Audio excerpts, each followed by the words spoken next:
Well, hello.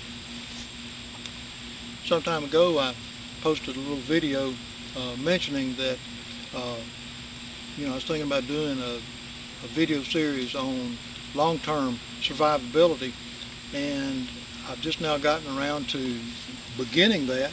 I'm here in our little outdoor classroom at our house. If you hear roosters crowing or traffic on the road, uh, I'm not out in the deep woods this time. Uh, I would like to be, but instead I'm here utilizing this space for this introduction to this series that I'm beginning to work on. And I got my little cheat sheet here so I don't ramble too badly. But uh, when you start talking about survival, whether it's short term or long term, one of the things that, and this is just my observation, and uh, it's mine. So if you disagree with that, that's okay. This is my observation. My observation is that when you start talking about short-term survival, or even more so long-term survival, uh, uh, folks get a little edgy. They don't like to think about stuff like that. And when you start talking about survival, might be a mosquito buzzing around uh, here in the deep south. Uh, we have plenty of those. But when you start considering this thing, survivability, whether we're talking about something short term or whether we're talking about long term, it involves a change of mindset. And my observation is that most people today in our culture live with the outlook that it's not going to happen to me. It's not going to affect me. My life is just going to go on and be peaches and cream and roses and everything else, and I don't really have to worry about that. When you start thinking about survivability, it involves a change in our mindset from thinking along the lines of, no, this is never going to happen to me, so I don't have to worry about it, to, this is something that I need to consider because there's a lot going on in the world. And survival situations, uh, they can happen. They do happen. Here in the not so distant past, natural disasters have really rocked this country. We got not long ago Hurricane Sandy that hit the East Coast, that really threw people's lives into a real tizzy.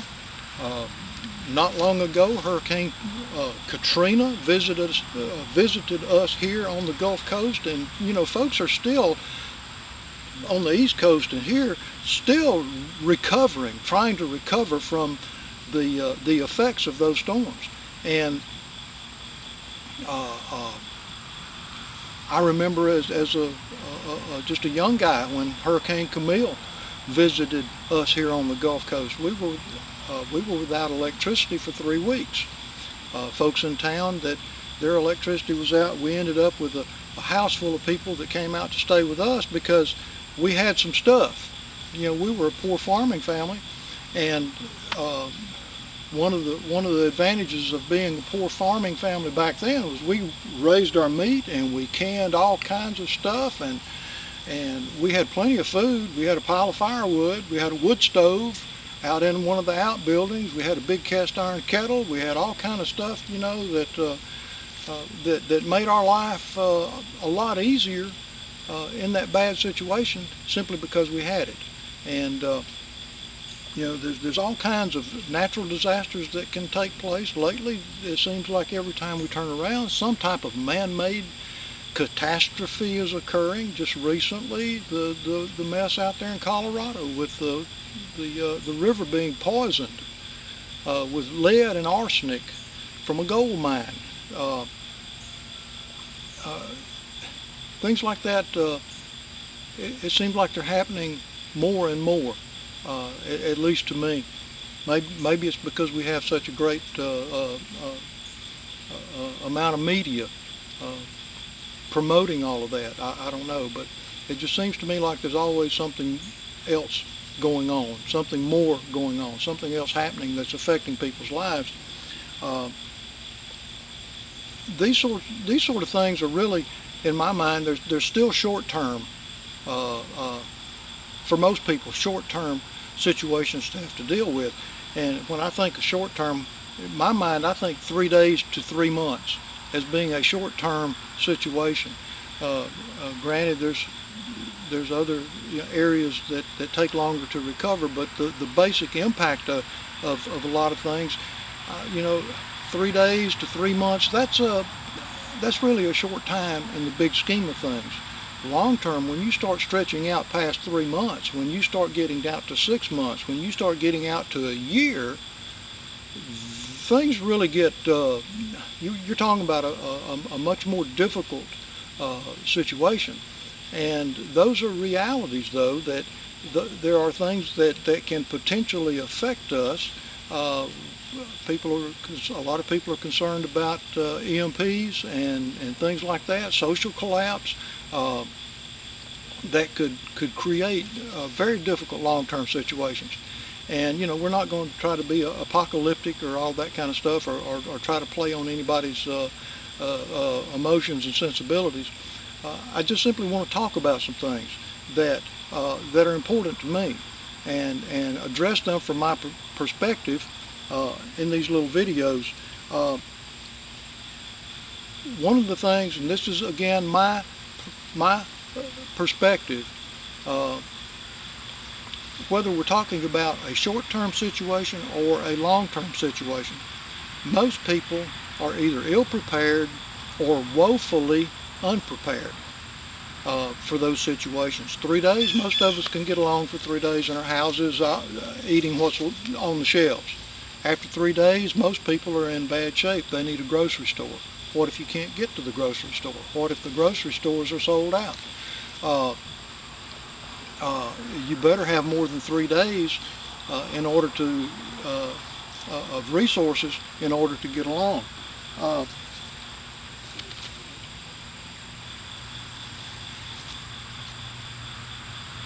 Staying alive, whether we're talking about a short-term situation that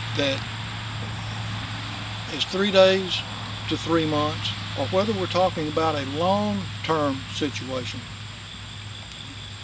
staying alive involves basically 4 things, and it's the same 4 things that we teach in our classes. Many people teach the same things in different ways, teach the same things, but surviving, whether it's a short-term situation or a long-term situation, comes down to 4 things. I wanted to say 4 simple things. They are 4 simple things, but they're complicated. And they're the ability to make fire, to have numerous ways to be able to make fire, to cook our food and sterilize our water and do whatever we have to do. Boy, the mosquitoes they're wonderful today. The ability to make fire, the ability to keep ourselves hydrated. We can store water, or we can procure water, and I'm going to be dealing with some of those subjects. There's no way, for a short-term situation, yeah, you can store enough food, you can store enough water, but in a long-term situation, your water's going to run out, your food's going to run out, and where are you then? What are you going to do? How are you going to go about replacing or replenishing those things that you physically need in order to stay alive, and not only physically alive but mentally healthy? When you get hungry and thirsty, you don't think so good anymore. The ability to make fire, the ability to remain hydrated, the ability to feed ourselves, to stay fed, and the ability to shelter ourselves. As long as we can stay in our homes, we have shelter. What happens if we have to leave our homes because of some sort of situation that drives us out. It's no longer safe. It's no longer feasible to stay there. Our resources have run out. And I'm talking about in a long-term situation. How are we going to shelter ourselves? And so I'm going to be dealing with some of that. And I don't profess to be an authority. I don't profess to be an expert. I always consider experts to be those people that think more of themselves than anybody else does. I don't want to offend anybody, but that's just the way I think. And if you think you're an expert, fine, that's you. But I don't profess to be an authority. I don't profess to be an expert at anything. I've been at this for a good long time, and there's things that when I first started, let me use the word prepping. When I first started prepping, back in 1997, when I first learned about the potential computer collapse, the Y2K thing, I couldn't buy enough. I bought and I bought and I bought and I bought and I bought. I had stacks of cases of green beans and peas and carrots and you name it. Hundreds of pounds of grain, just all kinds of stuff.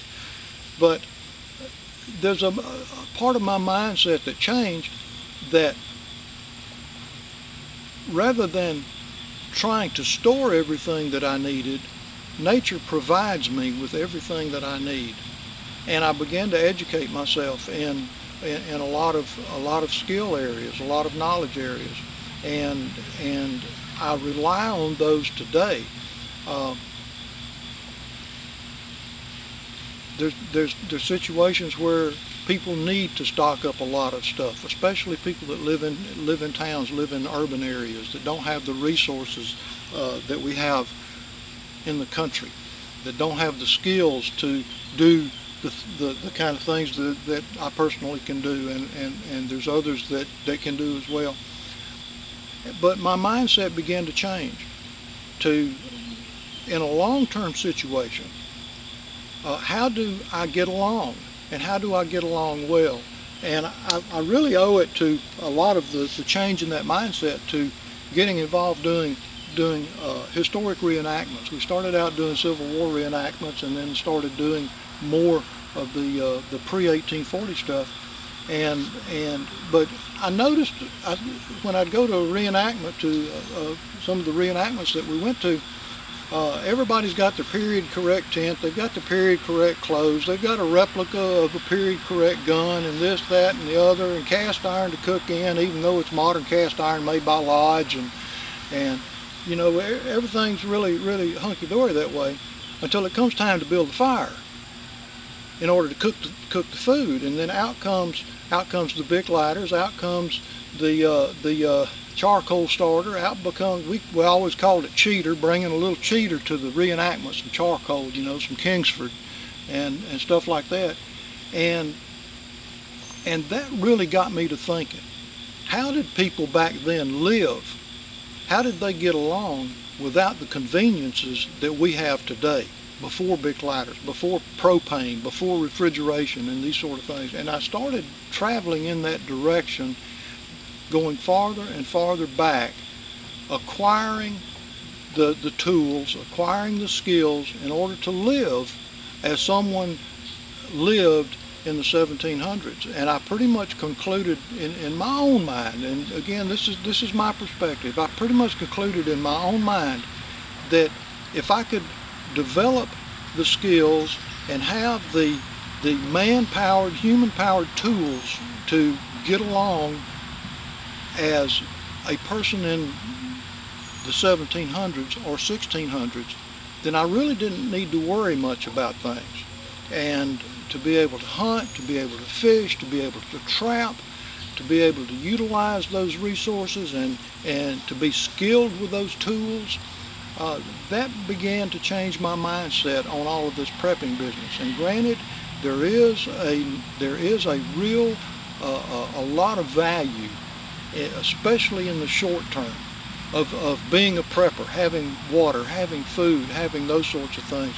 But folks, I've got to tell you, there's going to come a time when the cans of green beans and the bags of ramen noodles and the water that you've got stored, all of that stuff's going to be used up. What are you going to do then? Thanks for watching. I look forward to doing more of these, getting into this series, and if you like it, click a like on something, share it, and come along for the journey.